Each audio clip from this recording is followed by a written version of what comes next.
Hello everyone and welcome to the Constructive Criticism Network. This network is here to help you improve at Magic the Gathering at every level. From pauper leagues to top 1000 Mythic, we've got you covered. If you want to hear the entire network, head on over to our sponsor at puremtgo.com, where you can hear each and every show, each and every week, and check out their sponsor, MTGO Traders, and tell them that the CCMTG Network sent you. Now sit back, enjoy the show. From YouTube, podcasts, and more, here's this week's episode from ConstructiveCriticism.com. Hello, everybody, and welcome to episode 125 of the Common Knowledge Podcast. I'm your host, Christian, and I'm joined by our co-host, Brad. Hello, everybody. We're back. Before we got too far into this episode, I just want to remind everyone that Common Knowledge and all of the podcasts on the Constructive Criticism Network are sponsored by puremtgo.com. If you would like to support the show, make sure to like, share, and subscribe to the Common Knowledge YouTube channel, and check out our Patreon. With that out of the way, let's get on with the podcast for the week. All right. What do we got lined up for our extensive show notes for the podcast this week, sir? Not too much of anything. We haven't really talked about pauper much. I know that you've been a little bit more active online than I have for the past couple of weeks. Just I've had a lot of hectic stuff going on in my life, and I know that you've been fairly busy as well. So I think we're just planning on catching up today. Yeah, I think so. It's the we're just going to wing it like a Seinfeld episode. It's just going to be an episode about nothing, I guess. But yeah, just a little bit of catch up. Yeah, I was still online, Twitter, Discord, all that good stuff. I didn't get a chance to play a whole lot in the last couple of weeks, but I paid attention when I could and interacted with people that are in the know, as they say. Oh yeah, what are the people in the know saying? They like it. Maybe I don't follow the correct accounts for this, but I haven't really seen hardly a negative word about the format, and it feels like a long time, but I'm willing to bet it's been 2 or 3 weeks since I've heard anybody say anything really negative about the specifically the online metagame or the format itself, or new cards, or ban this, ban that, whatever. Yeah, no, for sure. I like I said, I haven't been as active online, but I haven't opened up Twitter and seen any mean tweets or anything like that. In fact, I think I've been mostly pretty excited about the resurgence of mono green aggro these past couple of weeks. Yeah, absolutely. Yep. Our big boy, the plant dog, the Bayou Groff, he's put in a lot of work. It's been pretty exciting. I know there's some folks in the Discord that really like mono green stomping, and they wanted it to come back, and it kind of has. I was expecting more results, I guess, from Stompy, but it's been pretty consistently in the challenges and in the 5-0 league, so you can't complain about that. Yeah, I mean, it had a top 8 in the most recent challenge. I think, 3 top 16s? Just scanning the results. I know that the results of this challenge were something that you were pretty excited about. Yeah, looking at it right now, actually, is the challenge on the 2nd, so that would have been Sunday's challenge. Yep, it showed up in 6th place, 10th place, 16th place, and 29th place. So, I would say that is pretty good for Stompy. Yeah. But it's just looking at the this challenge specifically at the top 32 as a breakdown. I'm pulling this directly off Goldfish. This isn't any sort of research that I did. This is just where I get my notes from. But we had 4 burn decks in the top 32, along with 4 mono green Stompy. 3 Affinity, 2 blue-black Fairies, 2 blue-black Delver, a couple Walls, and everything else were just 2 ofs, 1 of, and there was only 1 Tron deck that managed to top 32 the event, which is kind of surprising, I think. Yeah, I mean, you even saw there, I think it was 32nd place, Blue Stalker sneaking in with like a black-red aggressive-based first day of class combo deck. Yeah, the affectionately known Mogwarts. It's awesome. Yeah, it's pretty much the infinite combo with Goblin Sledder and Skirk Prospector, Mogwar Marshal, first day of class, all that good stuff. Just make an arbitrarily large creature or infinite mana and dome your opponent out pretty much. Yeah. Sure. This one looks to be more on the Aristocrats sacrifice side of it, where it's got the 3 hissing Iguanars. The red and 2 for the 3/1 that whenever another creature is put into the graveyard from play, you may have Hissing Iguanar deal 1 damage to target player. So yeah, you do that an infinite amount of times, and they're pretty dead. That they are. If you do anything an infinite amount of times, your opponent better be pretty dead. Right. This is the first. This deck was pretty popular in all the iterations once Strixhaven hit online, but I think this is the first list I've seen that's running. Let's see. It's running, I believe, just a Miser's copy of Impulsive Pilferer. It's the 1-drop goblin from Commander Legends with Encore. I always thought that was a pretty neat card. I'm glad to see it get play. It's a goblin pirate.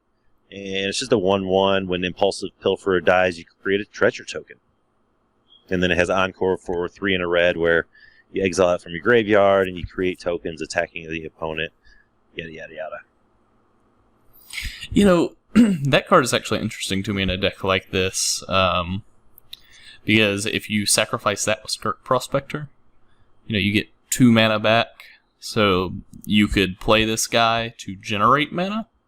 Right. I wonder if that's something that should be experimented with more, because I saw a few gameplay videos of the deck where it seemed like the deck was just like 1 mana off of being able to go off.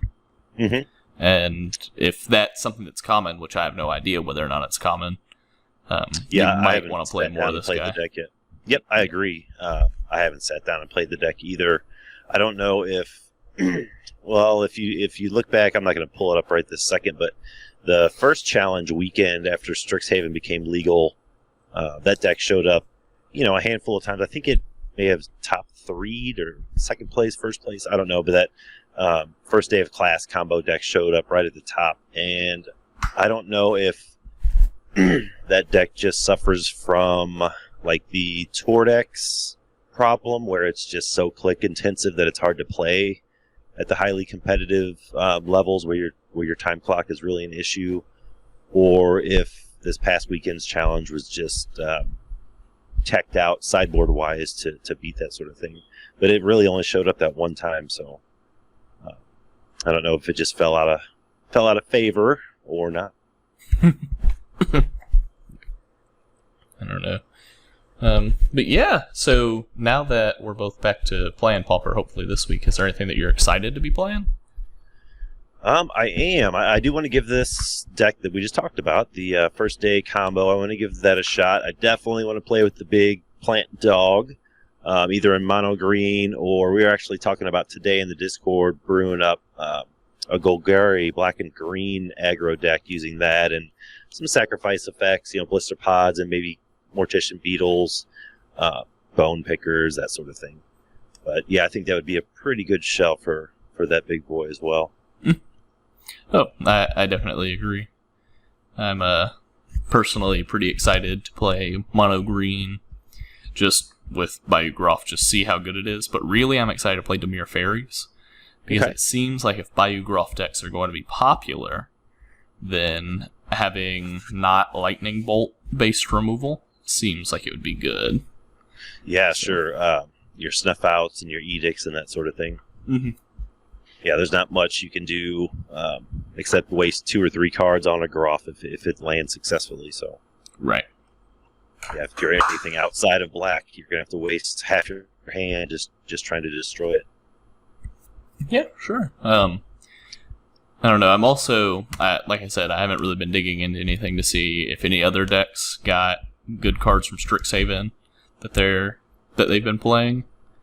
No, I haven't seen too many. I've seen some brews posted online and whatnot, but nothing with any actual results.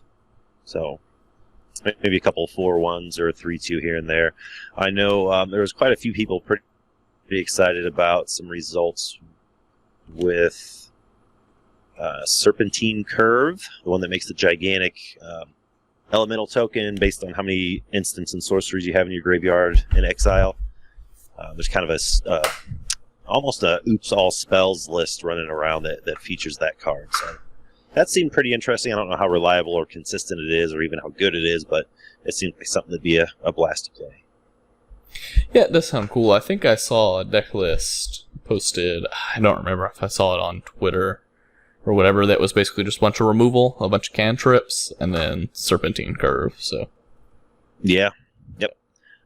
I'd be okay with that. Blitz was one of the very first pauper decks I learned about the format because of, and it's one of the first ones I built in paper, and it's fun. I'm not a huge blue-red player, but I like slinging the spells. Yeah, I don't know. Not to go on too much of a tangent here, but I really miss the Blitz decks. I do too. Yep.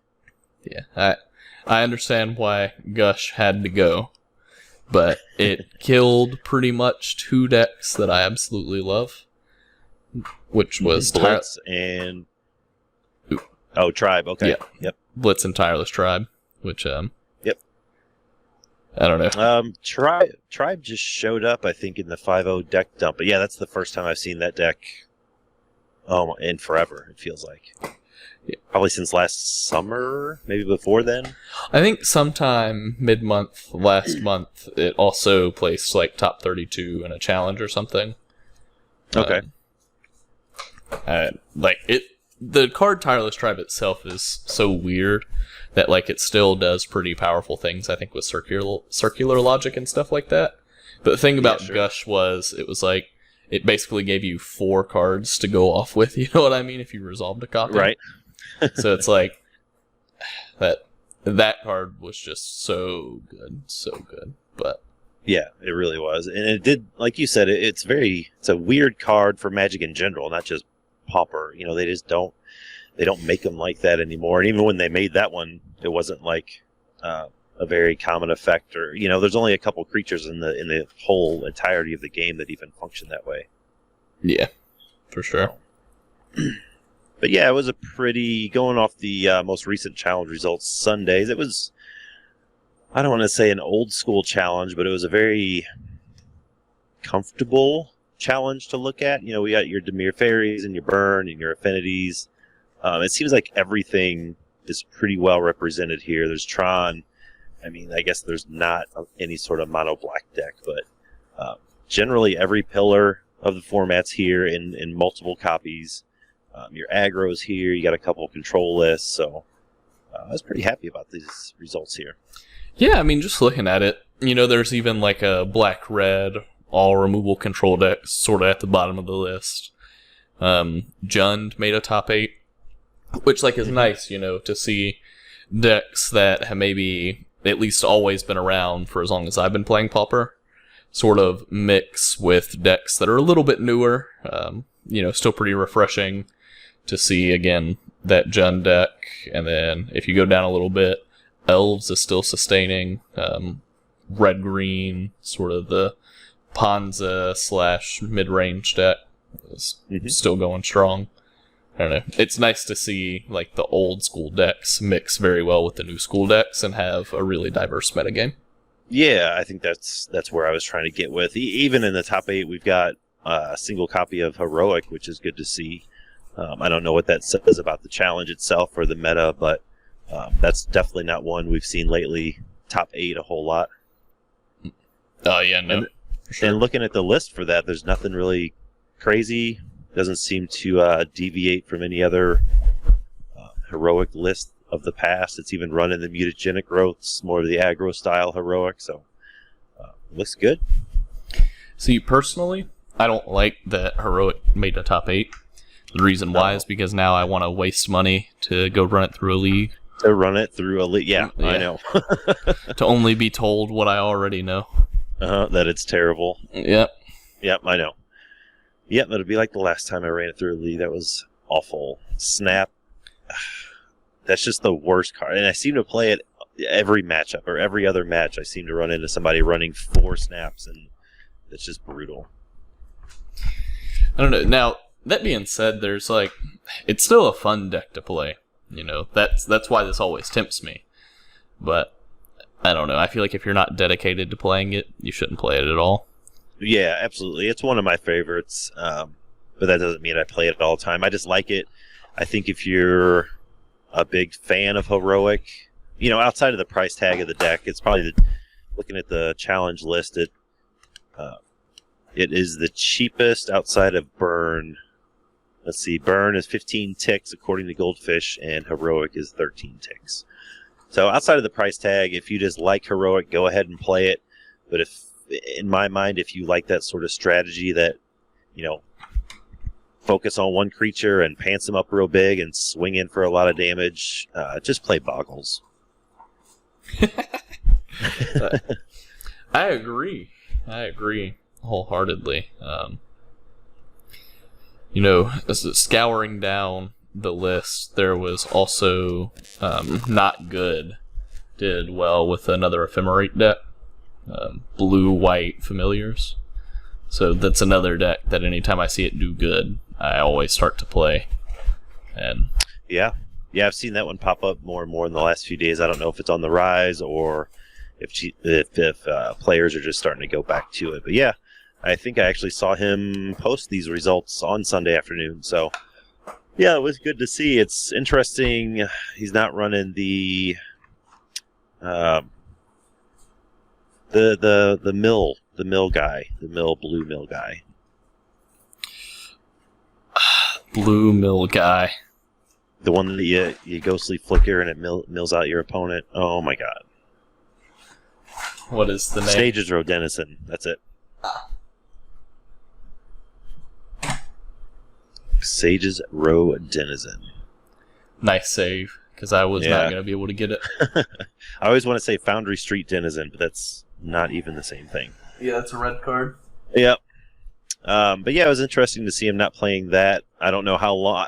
I definitely don't pay attention to familiars that often. I don't know when they abandoned the mill plan or if this was just something he tested out for the first time or what have you. But yeah, it's a pretty stock list. I like it. I don't know. I think that's a little next level for me. I've never been drawn to familiars for any particular reason, but still a good deck. Oh yeah, for sure. And then there was, I know that this is sort of getting away from what we normally talk about, but was there a historic pauper tournament recently as well?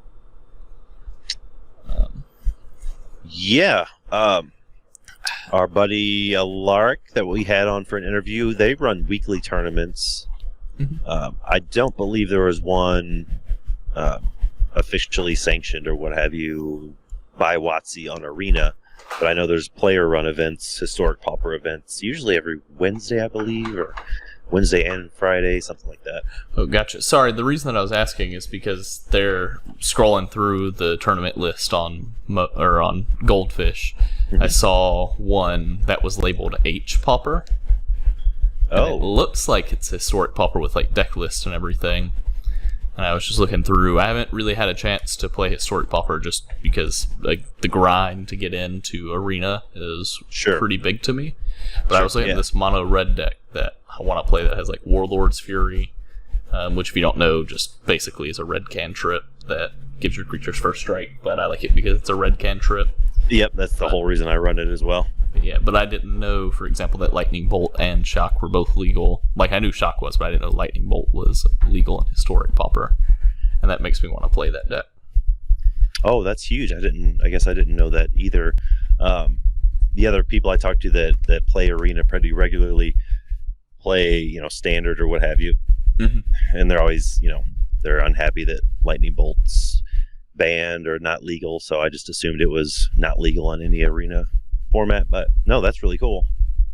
Yeah, no, that's definitely cool. Sorry, that's a tangent, not our normal thing. No, that's cool. I'm glad that if that's actually the case, I'm glad that these sort of events are getting more eyes. Getting published and getting deck lists out there and that sort of thing. Yeah, for sure.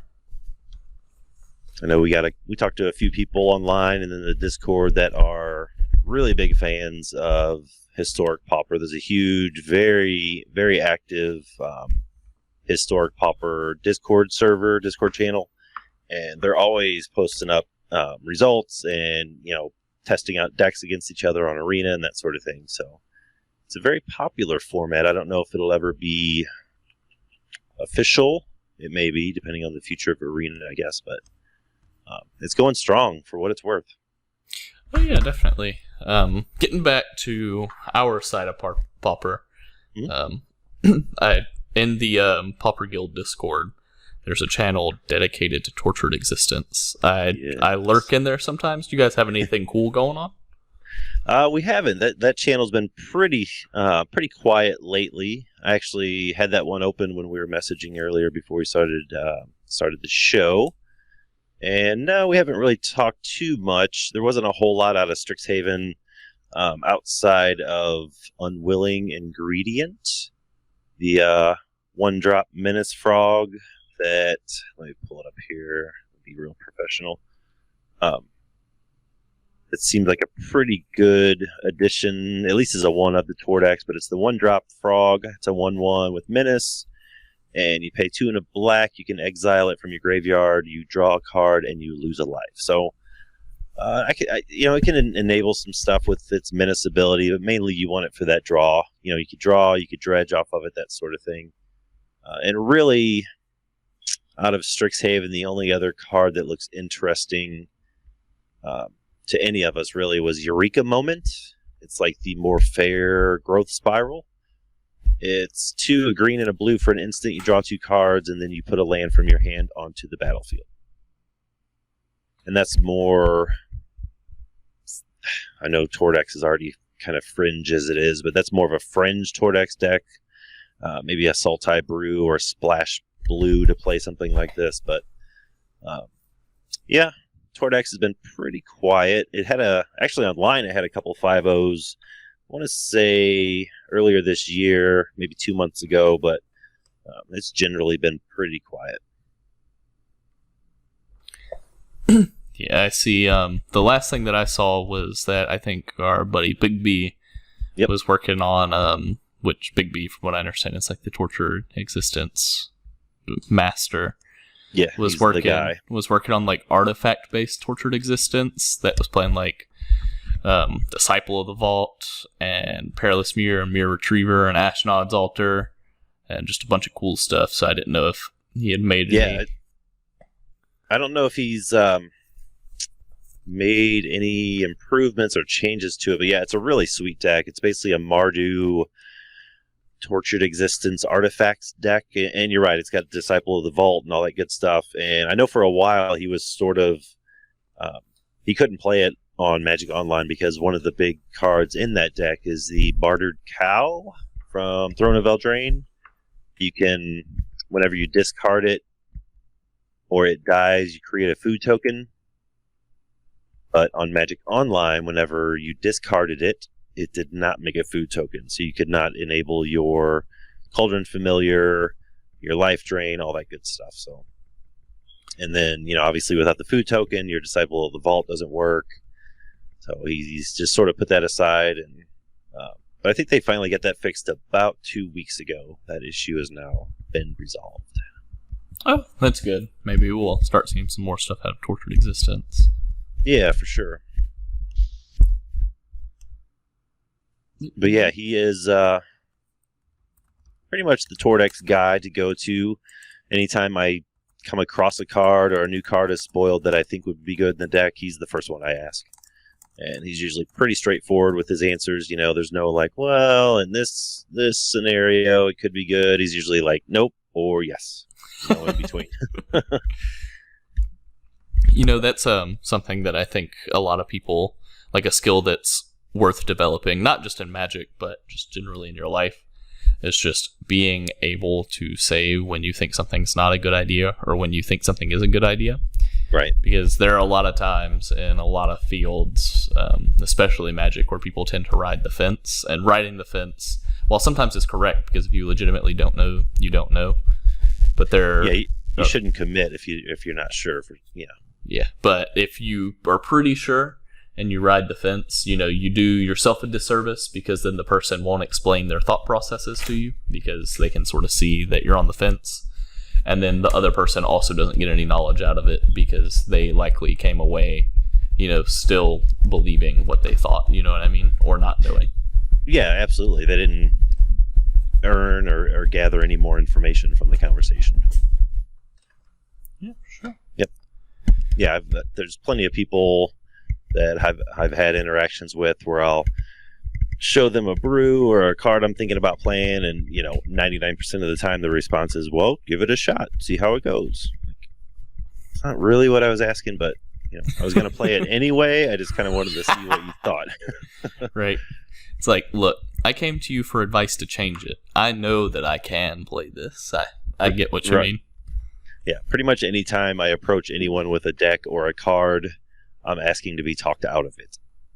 Because I'm going to play it. It's just going to happen. Right. Well, if I've gone through the time and energy to theorize a deck around a random card, then I'm probably going to play it at least a little bit. Yeah, I could definitely see that. But anyways, I think that's sort of just us catching up this week. Next week we'll definitely have a more structured episode. Do you want to just go ahead and move on into questions? Yeah, we can go ahead and do that. Yeah. Our first one comes from OwlX from Twitter. They want to know who's our favorite wannabe content creator and why is it them? Is it the dope random MTG Arena pauper clips, or is it that soothing voice that lulls you to sleep at night? I'm kind of torn, but I think I have to go with the latter, the ASMR or whatever they call it. He's surprisingly smooth on the microphone. Yeah, it's enjoyable. I tend to agree. Calming, soothing voices that's what runs the world, probably.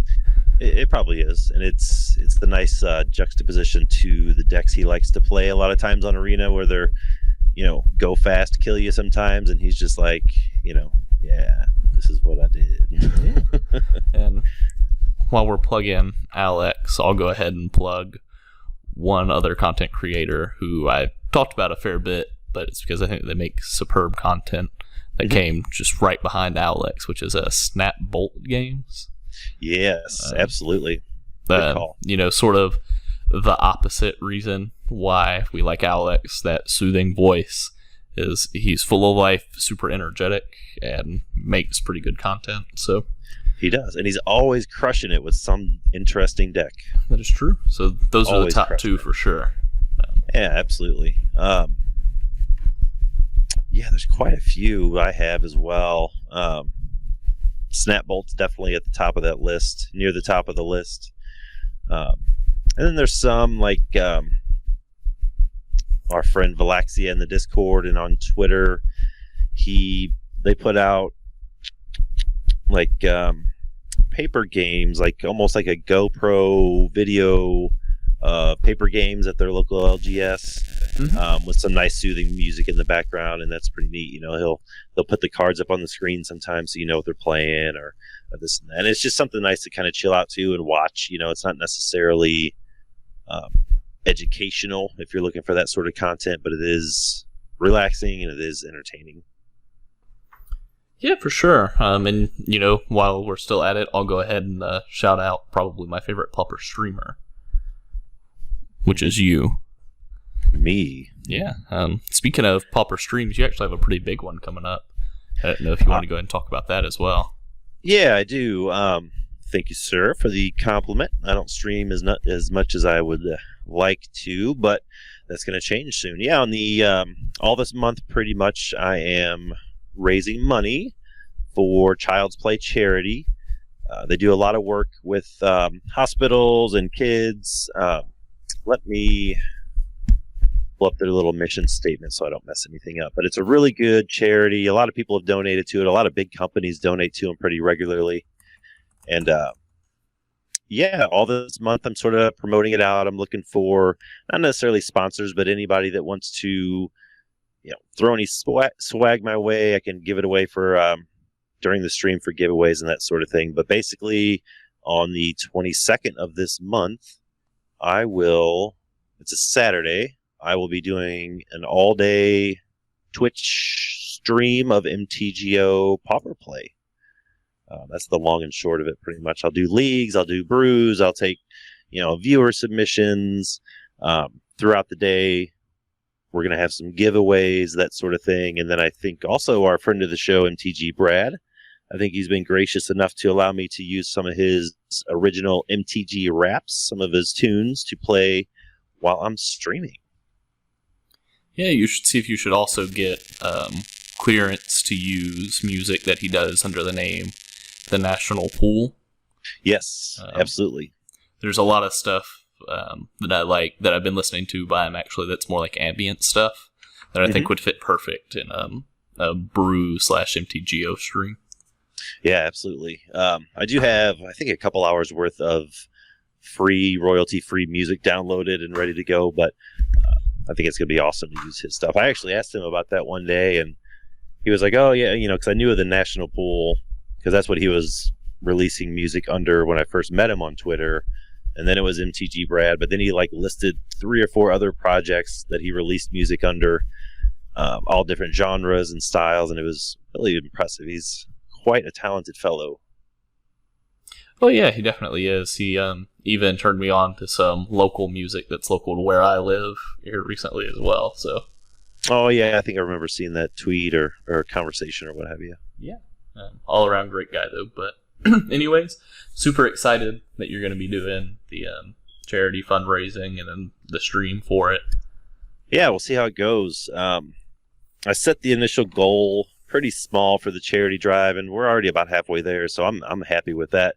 We'll throw the link in the show notes or the comment down below or wherever the links go, and or you can find me on Twitter. But yeah, anything you can do to help, even just spread the word. In my eyes, that's as good as a donation sometimes. Yeah, sure, absolutely. But anyways, I think we have one more question before we wrap it up. That's by Legacy R on Twitter. Yep. They want to know, what are your suggestions for a new player entering the format to get a better handle on sideboard options, / plans against current meta, / developing a toolbox for the meta moving forward? We get this question quite a bit. I think a lot of Magic podcasts get questions like this concerning their format. It's a great question. I think it's a little large of an answer for a Q&A, but we'll go for it. I think when I always read something like, what would you suggest to a new player or a player entering the format, I just automatically assume that they mean new to Pauper and not new to the game itself. I don't know if that's incorrect of me, but that's kind of how I read it. So what did a player entering the format get a better handle on sideboard options? I feel like I was just talking to myself about this about a week ago, and whenever I build either existing decks or brews and I build them in paper, I generally make sort of a catch-all sideboard, because I don't know if I'm going to be playing that deck on a webcam against some random other deck, or if I'm going to have it at the LGS where I'm familiar with the meta. But since I do want to have a full 75, I generally start with a catch-all sideboard of spot removal, targeted removal, counter spells if I'm in the correct colors, a little bit of graveyard hate, that sort of thing. Is that kind of on the right track? What do you think? Yeah, so we actually did like a sideboarding 101 episode that I definitely recommend that anybody go and check out just to get a little bit deeper understanding. To summarize my thoughts, I think you're sort of on the right track. Just make a catch-all sideboard for all the various decks and stuff. Part of this question, though, is, sounds like somebody that doesn't really know what the meta of Pauper looks like. Right. And I would say if you're at the point where you really don't even know what the meta looks like, do research and to find the most proactive deck possible. Play that deck.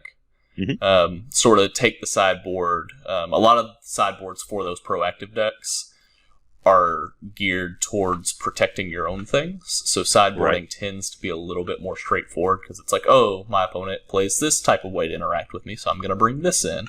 Or my opponent has bigger creatures than me, so I'm going to bring in more mid-rangey creatures to go over top of them, or what have you. Yep. So those tend to be a little bit more straightforward on how to sideboard. Make sure you're not sideboarding, tons of cards whenever you play those decks. And then just pay attention to the cards that you see in post-board games against the decks that you play. So if you play 25 matches with a more proactive deck, you'll probably see some of the top decks in Pauper maybe 2 or 3 times each. And oftentimes there will be cards in games 2 and games 3 that will stick out to you as like, oh, I never see these in games 1. And then from there you can just go, so why do they bring that in? Why is that good? And then that's really how you start discovery for how to sideboard in Pauper. And really in any format, that's how you could start just discovery on your own. And of course, you don't have to do it on your own. This is why I always recommend talk to friends, watch content, read content. One of my favorite things to do is if there are no new podcasts out, I'll turn on a gameplay YouTube video and then won't watch it, and we'll just listen to it in my drive because there's still just nuggets of information that they spit out every now and again. Mm-hmm. Yeah, even if it's just 1 or 2 sentences here or there, as long as you pick up on it. Yep, and I think you touched on something too, just like standard or legacy, modern, anything like that. Pauper has decks that are considered the pillars. And generally, I think that's kind of what I was saying earlier. Generally, when I build a sideboard from scratch or I going into a blind meta, those pillars are generally what I'm trying to hate out with my sideboard. Just because the chances are I'll probably see them more often than anything. Yeah. But yeah, I think it's a pretty broad answer to a very specific question, I guess. But yeah, I think resources like Goldfish, anywhere that posts Pauper deck lists, even on the Wizards site themselves, you can sort of scour just the sideboards of the decks that 5-0'd or the top 8 decks of a challenge, and just see what they were geared towards. You'll notice that sometimes where you won't see Burn show up in a challenge or a top 32 for like a month, and you're like, where's Burn? And you go back and look through, and 75% of the decks have some sort of incidental life gain in their sideboard, and that's just crushing, for a deck like Burn. So what happens? Burn doesn't show up. Yeah, for sure. I think you hit the nail on the head with that tidbit right there. But yeah, there's a lot that goes into it, but I think building a toolbox sideboard is probably the smartest way to go about it at first, until you start getting into specifically into more competitive areas like the challenges. I think for leagues, you can generally go with more of a broad sideboard, but it's the challenges where you really want to fine tune them. Yeah, absolutely. But anyways, that's going to do it for this week's episode of Common Knowledge. If you want to get in touch with us, you can find me on Twitter at JessGuyDad. Brad, where can they find you? At Pauper_B on Twitter and BradDrackV on MTGO. Yeah, and you can find us both at places such as our email at commonknowledgemtg@gmail.com or the comment section down below. If you guys have any questions on the Pauper format, MTGO, or just life in general, don't be afraid to reach out on Twitter, email us, or again, leave a comment. Thanks again to our sponsor, Pure MTGO, as well as the Constructive Criticism Network for letting us be a part of it. Last, but certainly not least, thank you for listening. Take very good care of each other. Never stop brewing.